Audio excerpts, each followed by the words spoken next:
বলবো আপনাদের মাঝে আমার সোনাচান পাখির কিছু গল্প, আমার সন্তান ও আমার পরিবারের কিছু গল্প। আসসালামু আলাইকুম সুপ্রিয় বন্ধুরা, সবাই কেমন আছেন? আশা রাখি আল্লাহ তাআলার অশেষ রহমতে সবাই ভালো আছেন। আমরাও আপনাদের দোয়া ভালোবাসায় ভালো আছি। তো এই তো প্রথমে যে যাকে ভিডিওতে দেখতে পাচ্ছেন সেটা হচ্ছে আমার সোনাচান প্রথম জীবনের প্রথম সন্তান।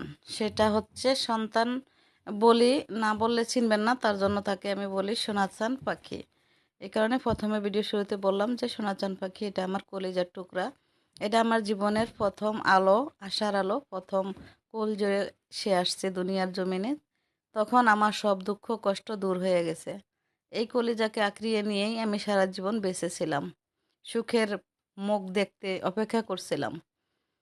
আমি সারা জীবন অনেক কষ্ট করেছি, সারা জীবন। তখন আমার হাজবেন্ড দেশের বাইরে ছিল। যখন বিয়ের 5 বছর বা সন্তান ছাড়া ছিলাম, তখন এই 5টা বছর ছিল আমার জন্য জাহান্নাম।